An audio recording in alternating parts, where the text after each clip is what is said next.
റൺവേയിലെ ലൈറ്റുകൾ തെളിയാതിരുന്നതിനെ തുടർന്ന് ഇന്നലെ വൈകിട്ട് തിരുവനന്തപുരത്ത് ഇറങ്ങേണ്ടിയിരുന്ന 7 വിമാനങ്ങളെ വഴിതിരിച്ചുവിട്ടു.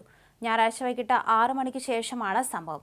തിരുവനന്തപുരത്ത് ഇറങ്ങേണ്ടിയിരുന്ന 5 യാത്രാ വിമാനങ്ങളെ കൊച്ചിയിലേക്കും വായുസേനയുടെ 2 വിമാനങ്ങളെ കൊച്ചി, തഞ്ചാവൂർ എന്നിവിടങ്ങളിലേക്കും തിരിച്ചുവിട്ടു.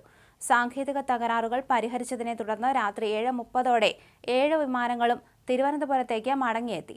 ഡൽഹി, മുംബൈ, ബംഗളൂരു, അബുദാബി, ഷാർജ എന്നിവിടങ്ങളിൽ നിന്നെത്തിയ യാത്രാ വിമാനങ്ങളെയും വായുസേനയുടെ 2 വിമാനങ്ങളെയുമാണ് തിരിച്ചുവിട്ടതെന്ന് വിമാനത്താവള അധികൃതർ പറഞ്ഞു. തിരുവനന്തപുരം വിമാനത്താവളത്തിലെ റൺവേയുടെ പുനർനിർമ്മാണം ജനുവരി 14-ന് തുടങ്ങിയിരുന്നു. 3377 മീറ്റർ നീളമുള്ള റൺവേയുടെ റീകാർപ്പറ്റിംഗ് അടക്കമുള്ള ജോലികൾ മാർച്ച് 29-നാണ് പൂർത്തിയാക്കുക. ജനുവരി 9 മുതൽ വൈകിട്ട് 6 വരെ റൺവേ അടച്ചിട്ടാണ് നിർമ്മാണം നടത്തുന്നത്. റൺവേ തിരിച്ചറിയുന്നതിന് അതിന്റെ ഇരുവശങ്ങളിലും സ്ഥാപിച്ചിട്ടുള്ള ലൈറ്റുകൾ ഓഫാക്കിയ ശേഷമാണ് നിർമ്മാണം തുടങ്ങിയത്.